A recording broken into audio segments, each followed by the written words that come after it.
When you work in a firehouse 7 blocks from the 2 tallest buildings in New York, you get to know every step, every staircase, every story. Morning, Jim. Couldn't get too close to that razor blade. I'm James Hanlon. I've been a New York City firefighter for 9 years at Ladder 1 downtown.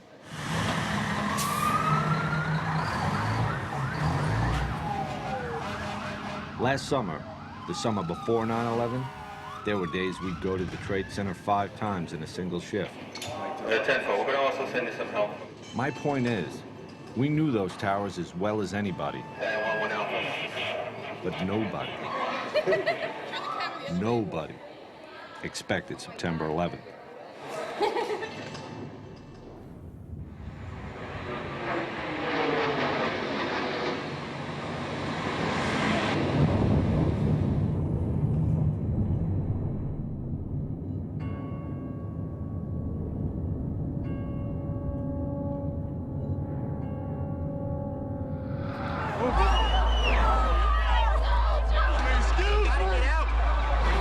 Go to the Trade Center.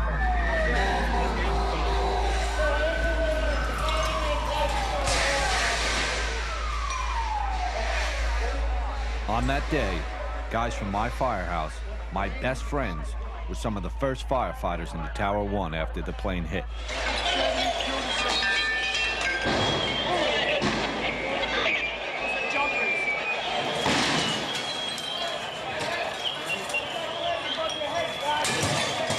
What they did that day, what everyone there did, was remarkable. Chief! And almost as remarkable, it was captured on videotape, inside the tower, beginning to end.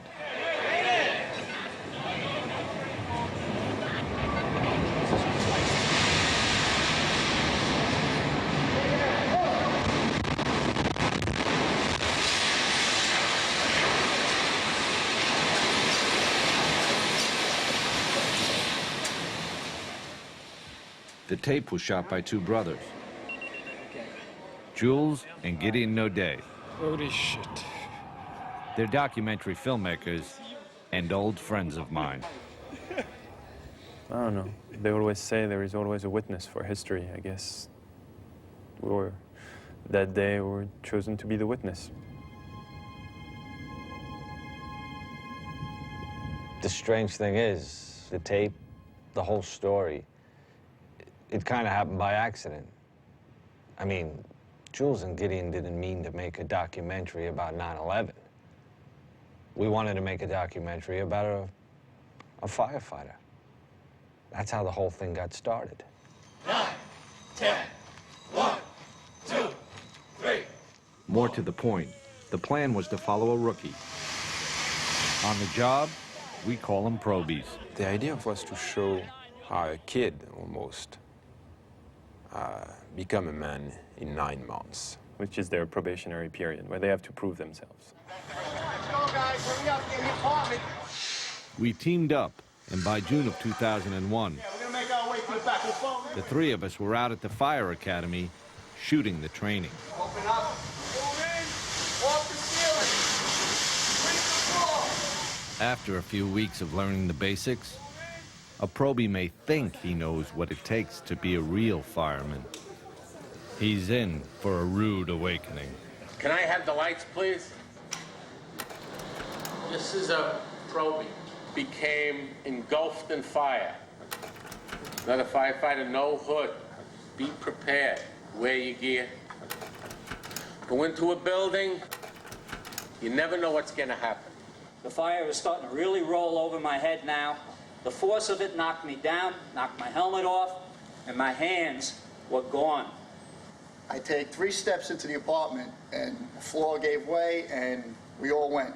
I'm trying to get my body off the ground now because I'm laying in boiling water. My right leg was paralyzed for 6 months. This job is no joke. When you get out, there's the real world. Don't be no hot dog show-off jerk. Pay attention to the senior men and do what you're told. Stay low, stay low. Toward the end of the initial training, we began looking for one out of the 99 new probies to follow. My name's Paul Denver. John Carroll. Antonios Benetatos. Tony for short. I was a police officer. For a while, I was a pizza man, actually, an Irish pizza man in the Bronx. This is my first job. It sounds kind of cheesy, but I always kind of wanted to be a hero, and this is really the only thing you could do that you can do that. Immediately, we're like, okay, this is the kid. This is the kid. Let's go. We got Tony assigned to my firehouse, one of the biggest in the city. It's Ladder 1, plus a whole other company, Engine 7. I'm so glad I took this job. Can't beat it. My wife, sometimes she gets like so frustrated at me because I'm so happy to come to work, you know? And she gets up in the morning, she's like, oh, I gotta go to work again. Meanwhile, I'm up 5:30 in the morning, and I'm like, honey, I'm going to work. You don't actually wear that. That's what it says. They are the greatest, incredible guys. They're guys who fought some of the worst fires you can imagine. What's up with that shirt? What's the matter? Soon, they'd face the unthinkable. Question was, would Tony be ready? I'm terrified. This is what I want to do, but it's scary. I just hope I can do everything that I'm supposed to do, you know? Because I want to help these guys and I want to be a good fireman, but you know, I'm still worried about how I'm going to actually react when there's fire flying over my head. Here goes. What's your first name? Tony. Tony. You know you come in on Thursday, right? Thursday? I wasn't sure of that. Thursday night. I am now, sir. You need to sit down? Thank Want you. to stop calling me sir? I'm a little bit nervous. All right. What am I supposed to do when I come in the morning? Anything I should know? Be on time. I want to make sure I do everything I'm supposed to do. Thing is, when you're a probie, what you're supposed to do We gotta do the sheets. We change the sheets in the mornings. is pretty much everything. More news and traffic coming up. It's 6:22.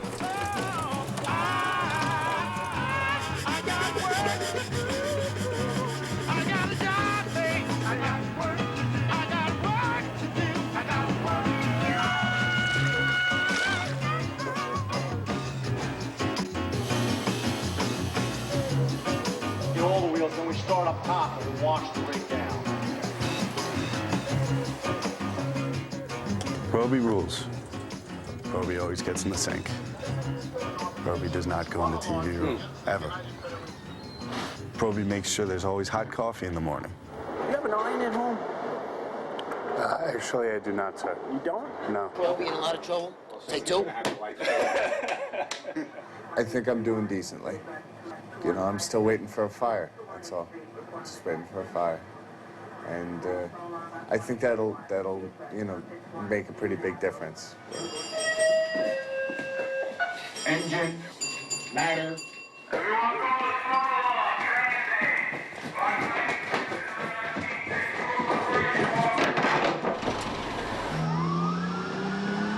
Should we grab that big long thing from the back, too?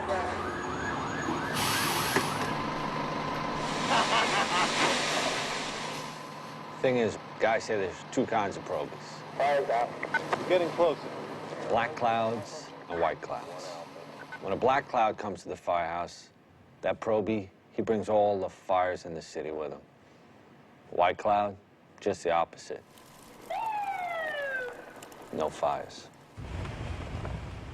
Don't get me wrong, there were fires. Just not when Tony was on duty. The kid was one very white cloud. So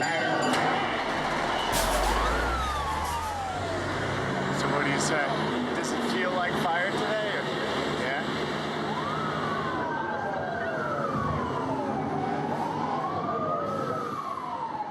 Okay, so we got a suspicious fire. Do we have any smoke condition at all? Negative. False alarm. What are you doing over there? So did you catch a job or not? No. I think it was just an elevator smoking. Tony was ready though, right? I was ready. Tony was nervous, of course. Terribly nervous. And as the days would pass, Tony, waiting for his first fire, wanted to prove to the other guys, and even more to himself, that he was going to be a real great firemen, Tony. the guys were not going to make it easy on him. No one was singling Tony out. We do it to every probie. We're gonna break your chops till you laugh about it. Right. Because that's how we do it. All We'll right. tease you to death until you start laughing. Right. No problem. You gotta love this stuff. No, Sooner or later, and you will. But before you can love it, you've got to learn it. Now, say you got up there now, got your helmet on, your bunker gear, and you got to get your mask on. How you going to do that without letting go? I don't know. When we hit, what's the best way to hit? On one knee. Hit.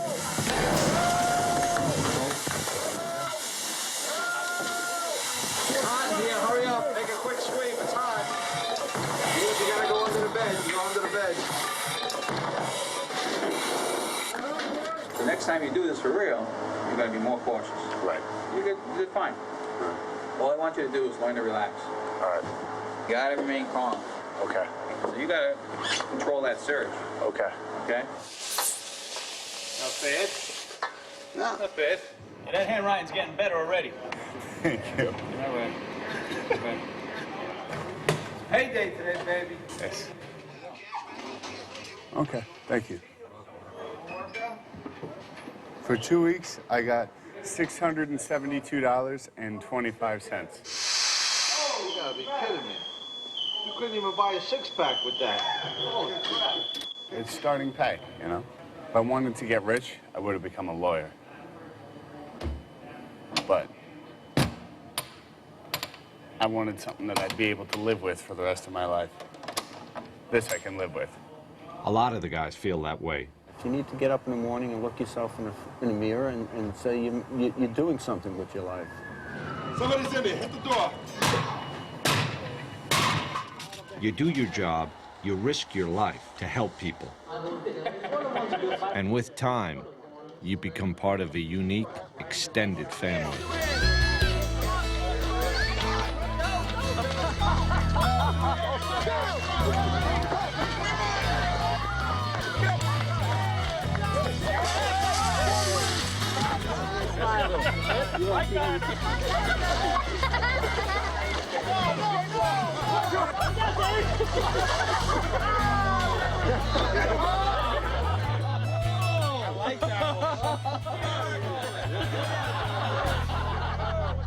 We do a lot of things with our families together. You know, you got a bunch of guys here that just, they want to be here.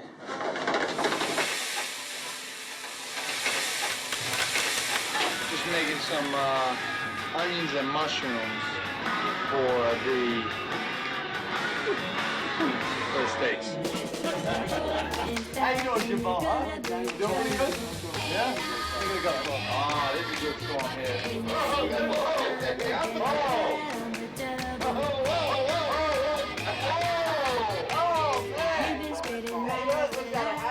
Tell me one other job where everyone sits down to dinner together every night. Now, Steve, you gotta be tired now. Let me help you, Steve, because I think I'm the only guy that helps you in this firehouse.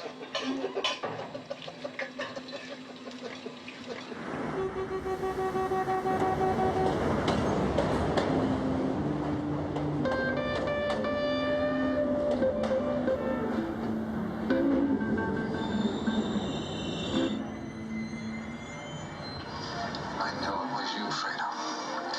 You broke my heart. It's been 4 weeks, I think, 5 weeks, something like that. And I'm still no fire. It'll come. Probably when I'm asleep and not ready for it. That's when it'll come. It's 2:30 in the morning, bro. You can sleep. You can. All right. Trust me. When the alarm goes off, they'll come and get you. Engine, ladder.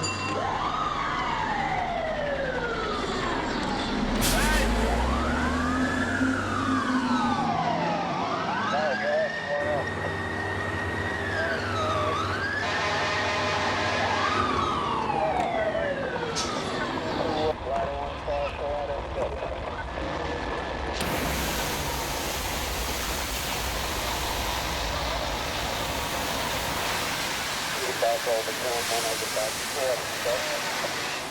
Look down, Stan! I got to spray water. You're getting closer.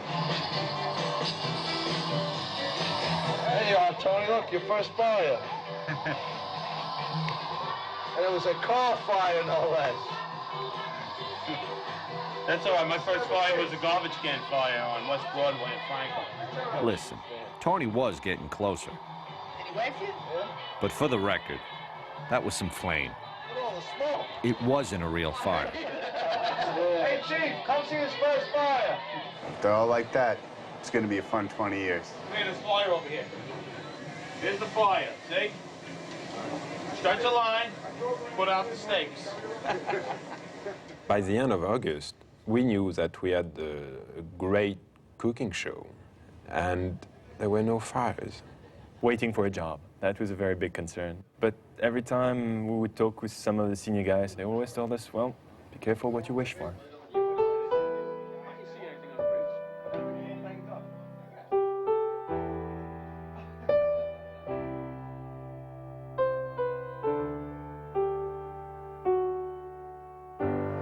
Yesterday, a 27-year-old firefighter, in Staten Island he was stationed, went to a job and he passed away. This guy left behind a 2-year-old son and a baby on the way. You know, this dude was just expecting to go home and see his girlfriend after the tour that day, you know? And, well, we'll go to the funeral on Saturday and what can you say?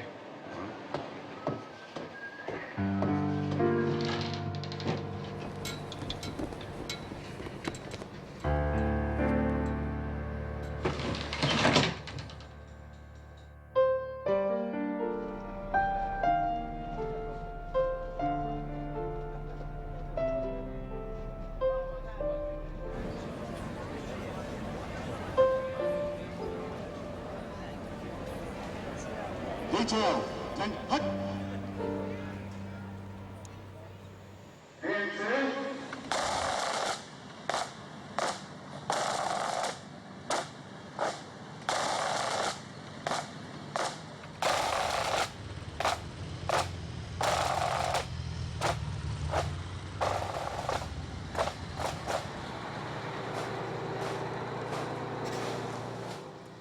I look back to last summer, and it doesn't just seem like a different time. It seems like a different world. At the time, we didn't think there could be anything worse than losing a single firefighter. I mean, looking back, we were kind of innocent, especially Tony. A bunch of the guys were talking about what different parts usually get them at the funeral. When the coffin went past, that was a little rough. I don't know. I hope it's my last one.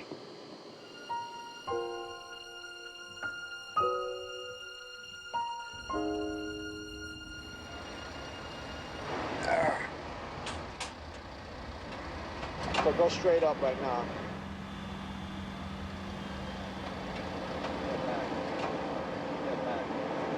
There's a lot of things going on at all times, you know? Shit's hitting the fan, the roof starts to collapse, you gotta get off. You know, you gotta really improvise. Right. You know what I mean? Right.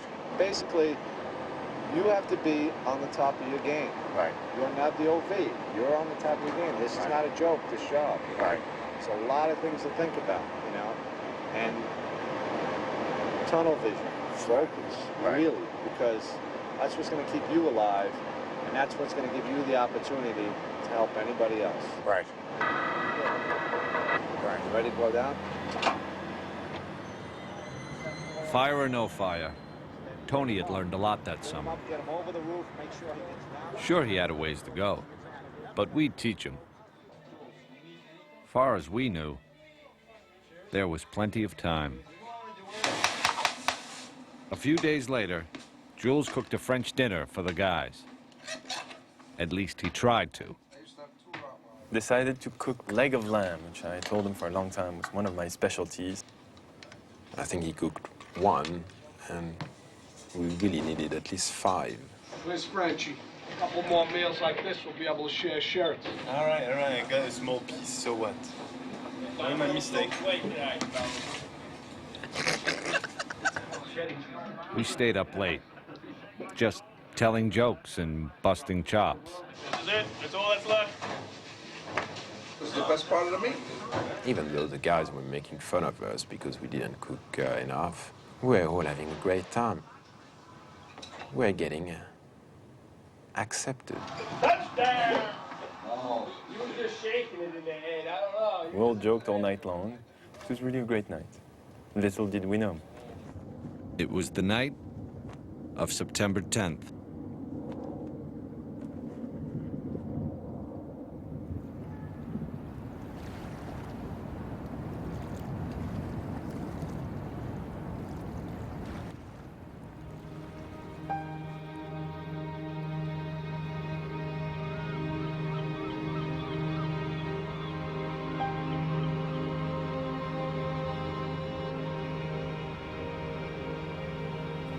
It's going to be a beautiful day today. Sunshine throughout.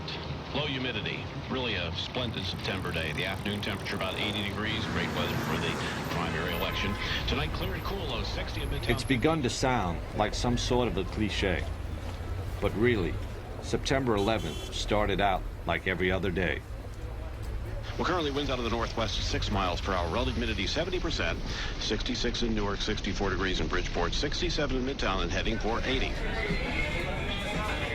8 o'clock in the morning, Don't throw the fat away. the day guys were just coming in.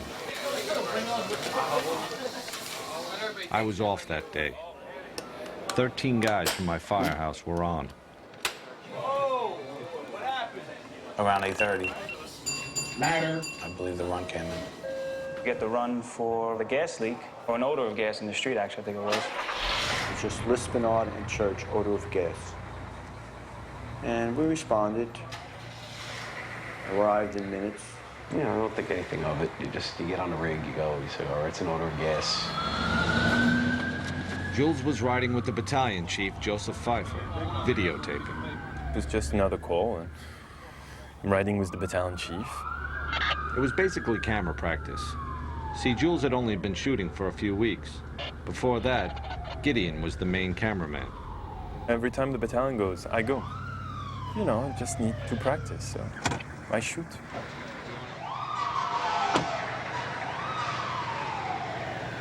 And I don't stop. You want to check the water gas pop over here? Water gas main's right here. Right down. We checked the area with meters, and it was kind of routine and pretty simple. It was 8:46 in the morning. And then we heard a plane come over, and in Manhattan, you don't hear planes too often, especially loud ones.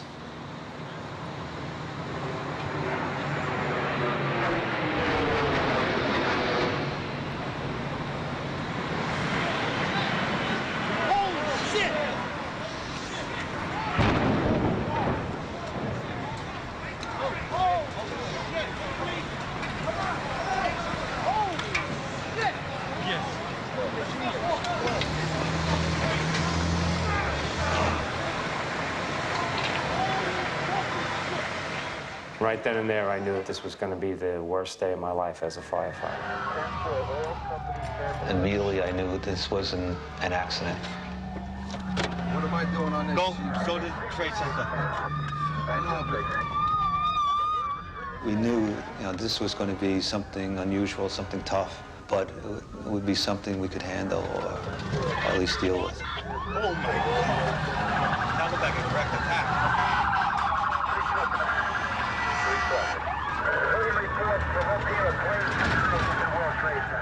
Chief Pfeiffer made the first official report.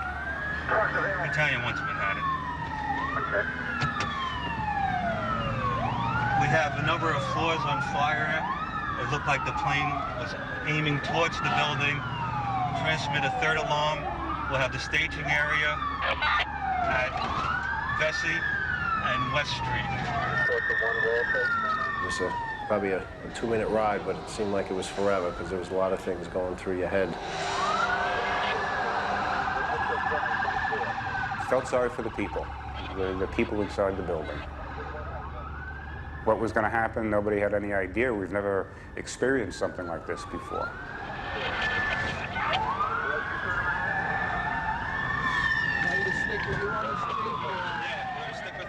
Everyone we was passing was looking up.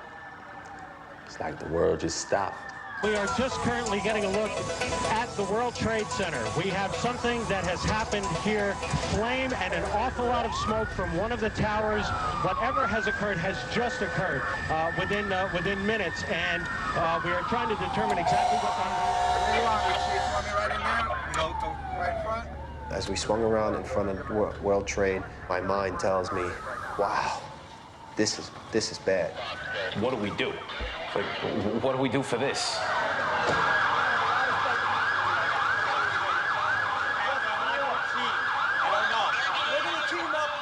We park right under the awning of One World Trade Center. Chief Pfeiffer puts his gear on, and I remember asking him, Chief, can I come in with you? I want to come in with you. And he says, yep. Yeah, you stay with me. Come in with me, never leave my sight. Who got the chair? I go in, and I hear screams, and right to my right, there is 2 people on fire, burning. I just didn't want to film that. It was like, no one should see this. Pfeiffer was the first chief into the building. Right away, a guy from the Port Authority told him the damage was somewhere above the 78th floor.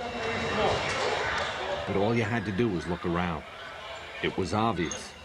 Something had happened right there in the lobby. You just saw that all the windows were blown out. The lobby looked like the plane hit the lobby. Later, they'd figure out that flaming jet fuel had shot straight down the elevator shaft. All of this damage was done already. People was all over the place.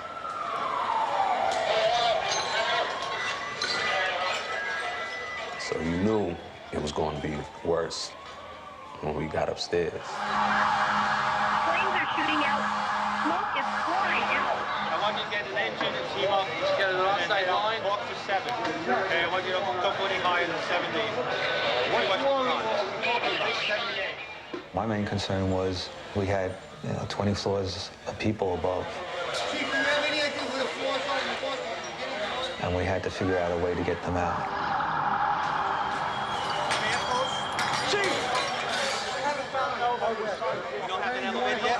As it turned out, we had no usable elevators.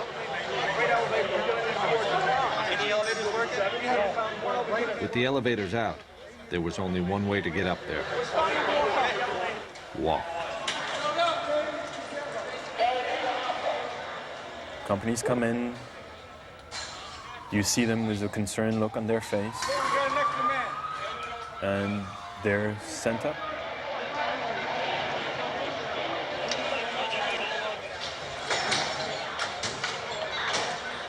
A firefighter in full gear, carrying 60-something pounds of hose and equipment. Takes about a minute to climb one flight of stairs. These guys were looking at 80 stories just to get there. Then they'd start working. I felt the mood that we were going to put the fire out. Everyone seemed to be confident. I know I was. You basically looked at it and said, okay, we got 10, 20 stories of fire. We'll deal with it. We'll get up there. We'll get to it. There are fire crews just screaming into this area from every conceivable direction. By this time, some of the top chiefs in the department had joined Chief Pfeiffer, running the command post, sending guys upstairs. Every time I looked around, it was new faces. Some that I recognized, I had seen Chief Pronti, great guy, white hair, mustache, the perfect grandfather that you'd like to have. Remember seeing Lieutenant Fody, who was working with 9 engine. Said hello and then started going up. Another of the men who went up was Lieutenant Kevin Pfeiffer.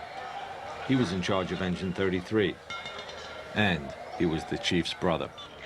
I just remember we both looked at each other, said a few words, but it was more the look with a real concern that this was going to be something tough.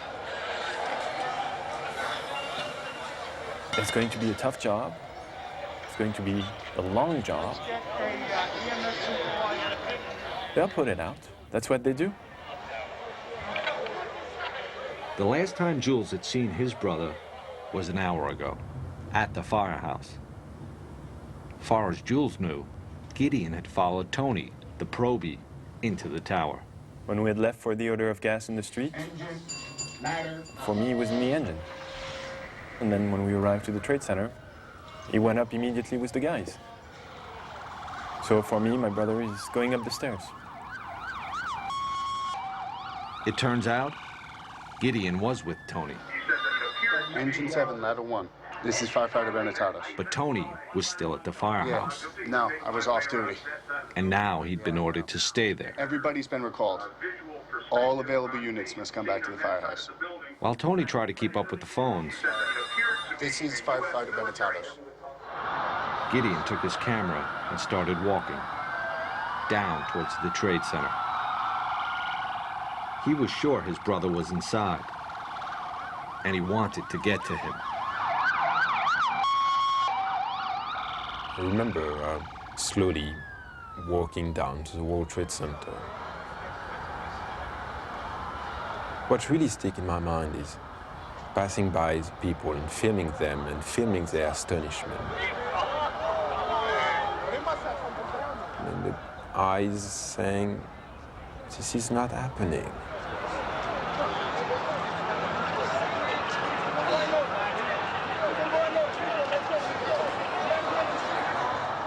I remember tilting the camera back and forth between the people and the tower in front of me.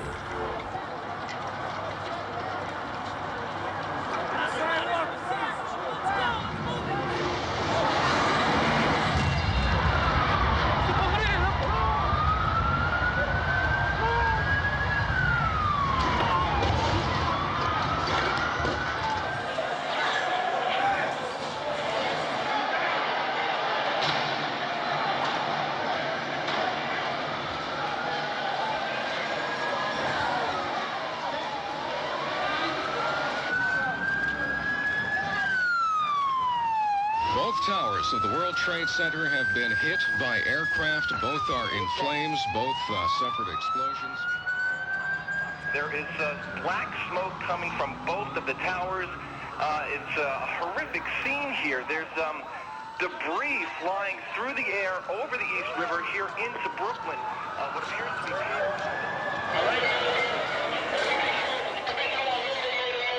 Mayday. There were 2 planes. I saw the second one hit. It hit the other tower. All we knew was that a second plane hit, and we had a lot of people trapped. Stay together. Stay together. Let me know what's going on. We're just going to have to walk out. No way to go. Second plane just missed. Motherfucker. Now the Chiefs would have to set up a whole other operation over in Tower 2. Wait, no, he's gonna... I'm gonna send him up. I can go Chief. Okay.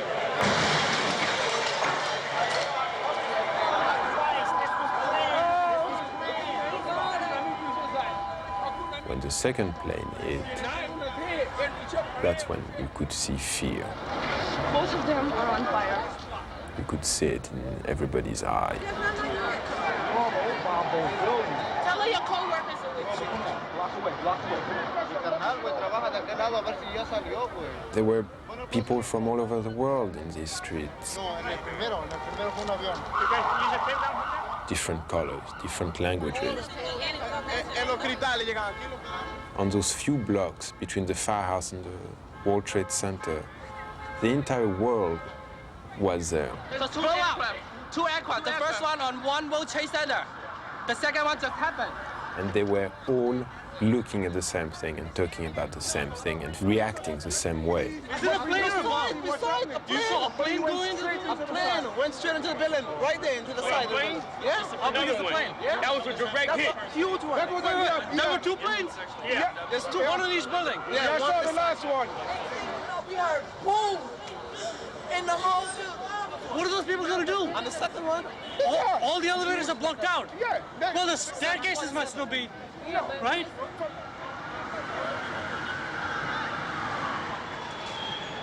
The stairs were crowded. People were coming down burned.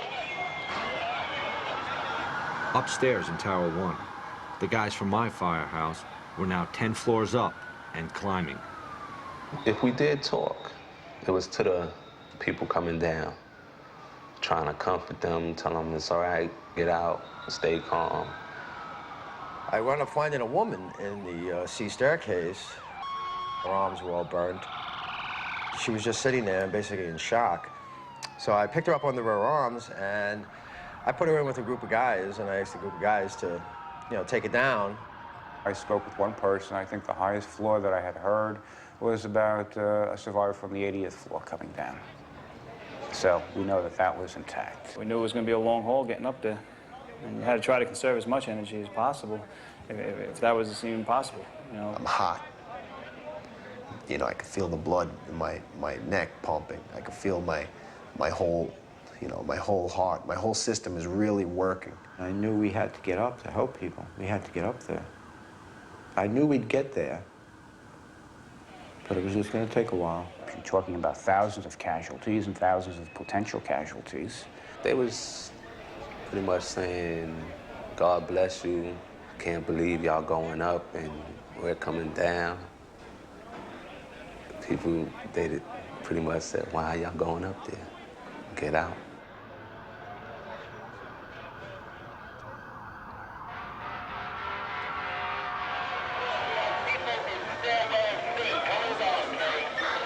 Their concern was to get everybody out. That was the key.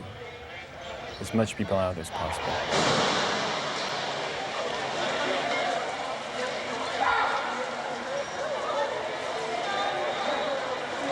Most of the people in Tower 1 came out on the mezzanine above the lobby.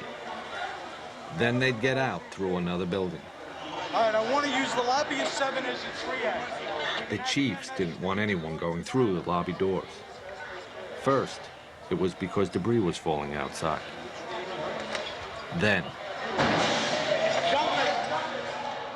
it was people falling.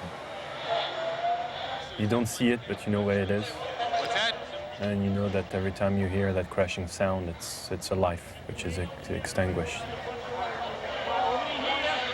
It's not something you could get used to. And the sound was so loud.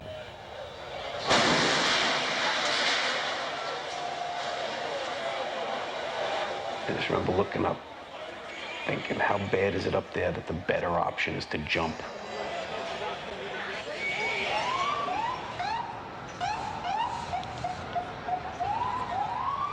Let's go, get off the corners, let's go! Like something out of the Tower Inferno, like a movie.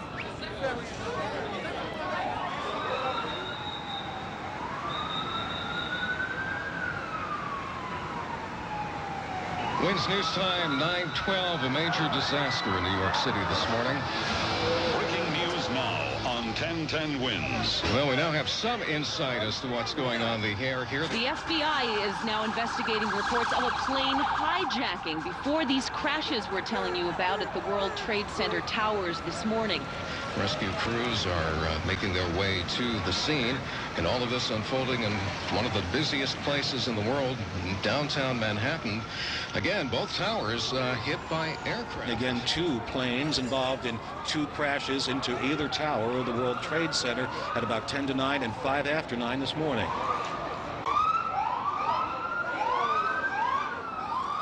Pieces of the building and the planes actually landed blocks away. Gideon was walking with his camera when he found a chunk of the plane engine that had crashed completely through Tower 2. Don't be kicking stuff over here. This is evidence. No, you don't kick it. All right, just get out of the area. Just go. This is evidence. You're kicking stuff. What's the matter with you? That was as close as Gideon would get to the Trade Center, without a firefighter anyway.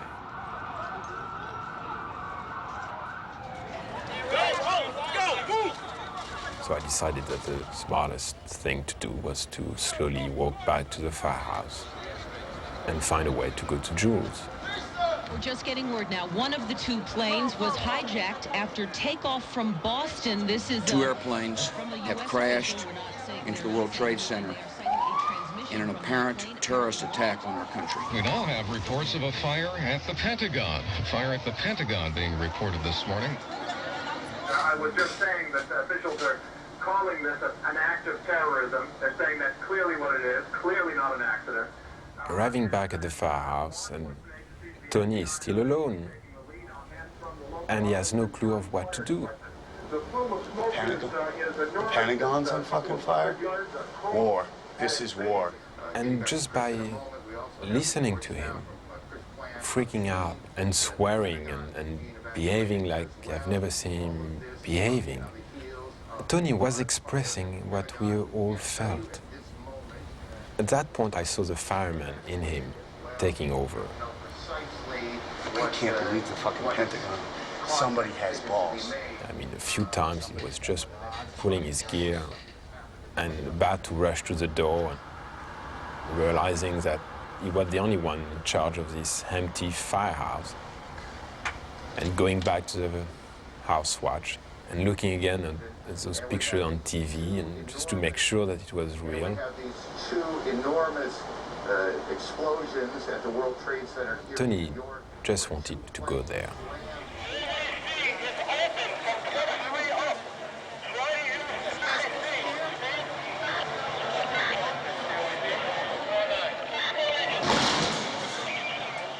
In the lobby, the chiefs were trying to run the largest rescue operation any of them had ever seen, with next to no information coming in from outside. You got a phone that's working? I think the entire world knew more than we did. Everybody had seen the attacks. Everybody had seen the tower burning. New York, un avion s'est encastré dans une des deux Had seen the Pentagon. For us, we didn't have a clue of what was going on outside our lobby.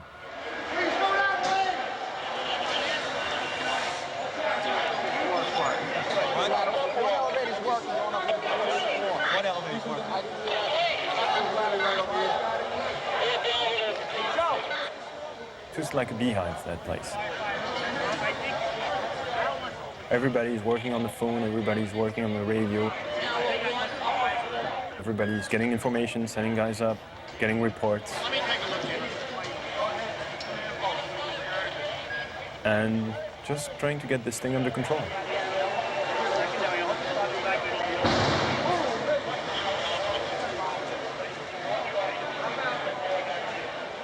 At one point, there was even a rumor a third plane was heading in.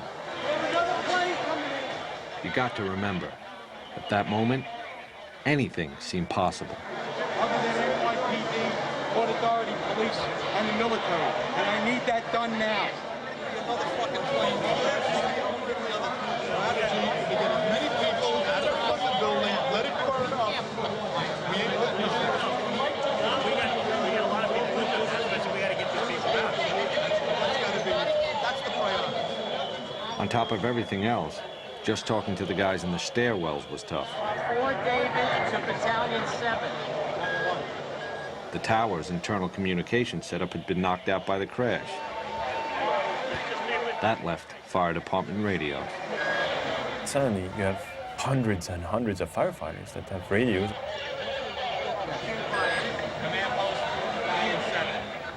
Seems to become more and more difficult.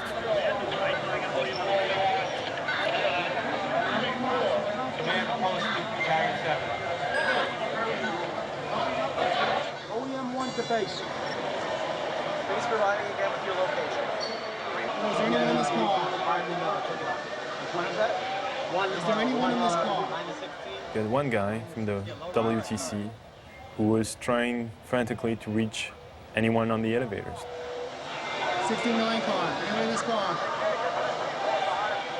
Oh, is there anyone in this car? And going through the list, Hello, is there anyone in this car? and there's about 98 elevators in the World Trade Center. 70's on main line. Is there any kind of recall capability to provide Can't speak. evaluate which one's good and which aren't. In the middle of all this, suddenly an elevator opens up. And you see people not having a clue of what's going on, because they've been stuck in there since the first plane hit.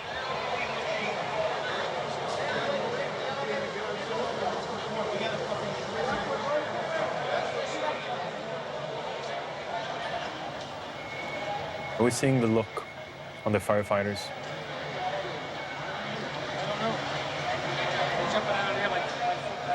It was not fear, it was what's going on. Disbelief. That made me panic a little bit. That made me panic.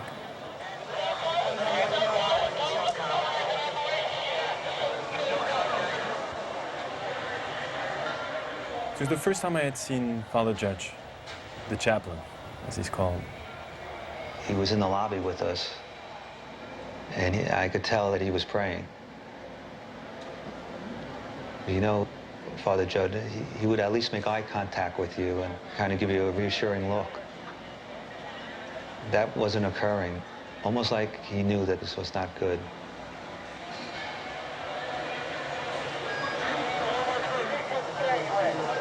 This is a dangerous way to go out.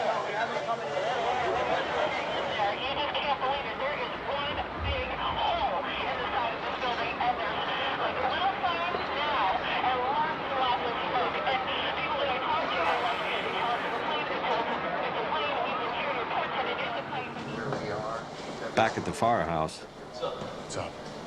off-duty guys were starting to show up. You know, we're just waiting right now. What's that? We're just waiting right now. Tony he just had one thing in his mind. This is bad. To go there, and he couldn't. 2 5th alarms right away. And you know the fucking Pentagon is burning now. What? The Pentagon's burning. I want everybody to stay here and they're going to deploy us as needed. Right now, they got enough guys down there. They want us in case anything else breaks out. And that's when Chief Burns arrived. I need a cup of coffee. Larry Burns joined the fire department in 1957, retired a battalion chief 3 years ago. I couldn't wait. I had to get down there because you know what? They're my firefighters. It's my building. It's my city. Leave your gear all together, get a flashlight, and a bottle of water. Okay. Told the probie, get your gear, let's go. I remember Tony asking me to bring him some gloves, medical gloves. Box of gloves. Go grab a box of gloves. And by the time I found them and rushed back, they were gone. The probie and the retired chief were lost in the crowd, headed down to the Trade Center. Oh, Lord. I think at that point, the lobby was pretty empty. There were just a few of us in the lobby, and we were discussing tactics. This is Tower 1. This is Tower 1. Put a big 1 here. Some of the outlying companies didn't know what Tower 1 was and Tower 2. So we were just trying to help them out by writing it on the desk to make it obvious to people. It was just before 10 o'clock. A little over an hour since the first plane hit. Firefighters from all over the city were inside those towers. Hundreds of them.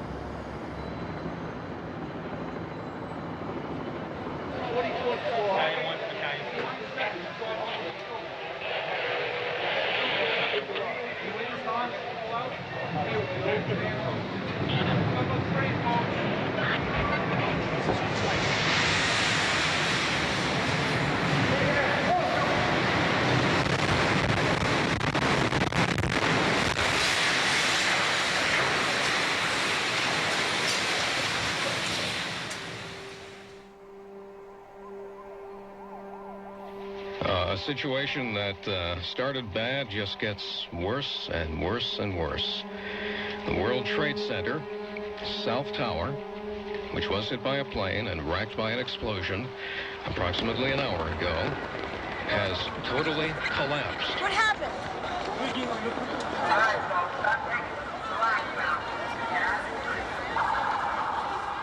If you're just joining us this morning, you're in for a horrific surprise.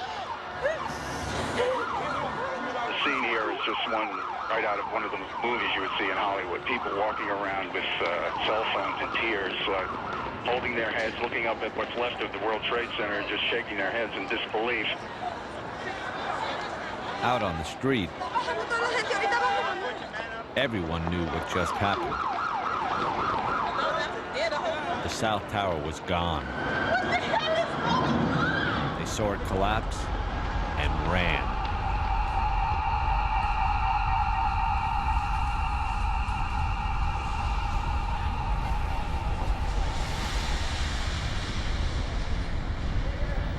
I waited. Time slowed down and everything became pitch black. Everybody all right? Yeah, I'm okay. How's the way out of here? And then realized, okay, I'm not dead. Yeah, right here. So let's turn on my floodlight on top of my camera. All right, come on down this way. Yeah, let's get out the way we came in. Come on back. Everybody down. Inside the Trade Center, all Jules and Chief Pfeiffer knew, Yeah, right here. all anyone knew, was that something had gone terribly wrong. All right? No, come in. They asked me, you with the light, help us out. We gotta get everybody out. It was pointing my light wherever they needed. Where's Chief Cowan? Right here. Where's Chief Cowan?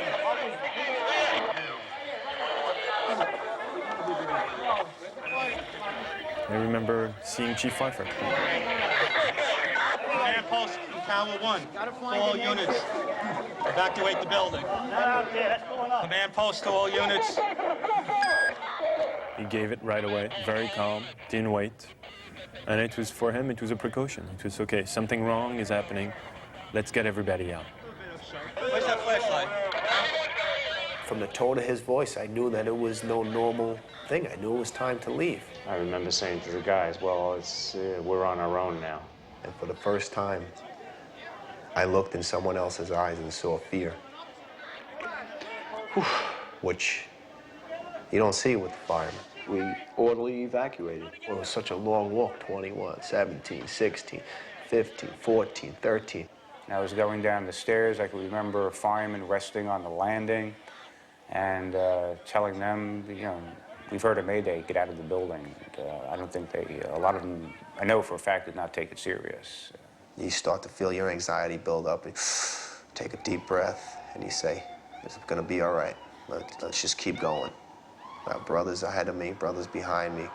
We're in this together. We're fighting together, and we're gonna do what we have to do. Sarge. Hey, Pete. Come on, Pete. I was not even consciously filming. I was just had my camera by my side and pointing the light wherever they needed. Needed my light to actually help someone, and then I realized it was Father Judge. Hey, guys, here, we need a hand here. We saw him lying at the base of the escalator where we were. And I removed his white collar and I opened up his shirt.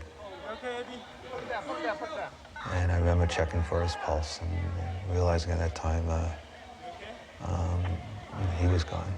All right, we got 4 guys. I'm here. Where's Chief Hagen? Up the escalator right here. Come on. Up it right here. Come on. Top of the escalator. Top of the escalator? Top of the escalator.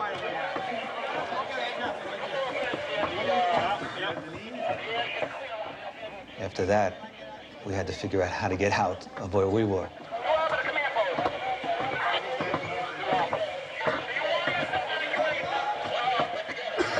Because if you go out this way, right where we are now, people are still jumping, debris is still falling, and it's too dangerous. You cannot go out this way. From World Trade Center, we took a hit on that last explosion. Command post is being evacuated this time.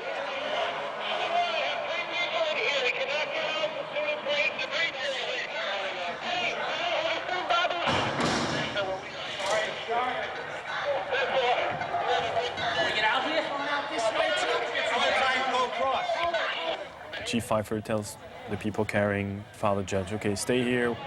Which way? I told them that I'll be back and wait here, and I'll see if the bridge is still here.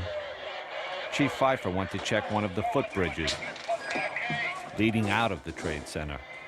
If it was still standing, it'd be their best way out. What are we gonna do? Go home. There's no way to get home.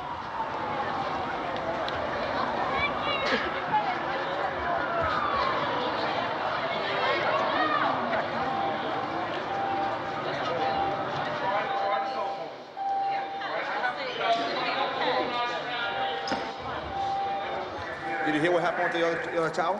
You see the tower collapse? The top or the whole thing?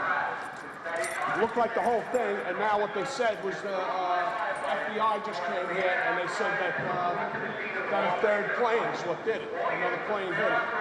We'll head down together.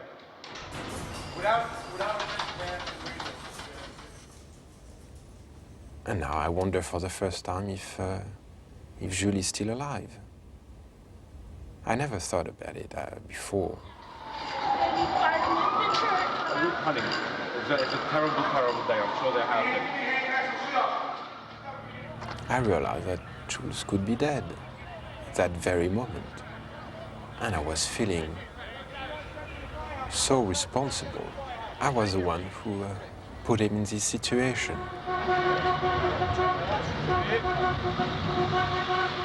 I had to find Jules. Gideon hitched a ride with 3 off-duty firemen, determined to get to the Trade Center the only way they could, in a pickup truck.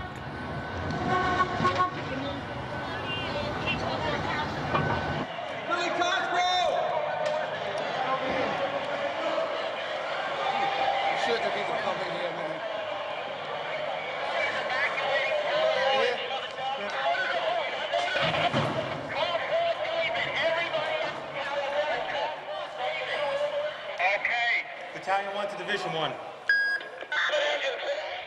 We walk and we walk and we walk. And there are maydays being given, and we start to figure out, okay, We should be able to get out here. it's much be worse than we think, because you cannot have that many maydays and all that dust and that noise.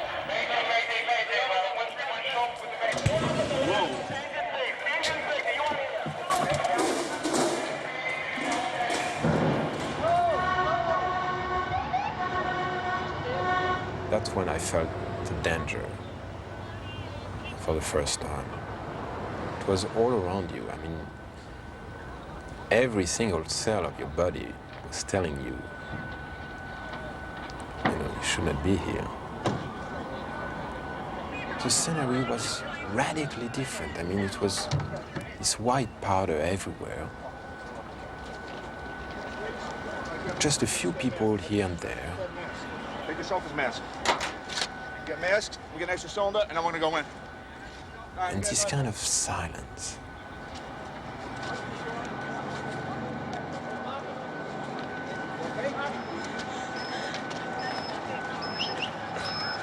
You have ambulances straight down. Of course, there's no word on casualties. You have ambulances straight down. But suffice to say, the loss of life presumably profound. Ambulance straight down. Ambulance straight down. Of course, at this point, everyone's concern is just getting north, getting away from the World Trade Center, as well as finding out where their families are. The south tower of the World Trade Center just minutes ago collapsed to the ground. Only one tower is standing at this point.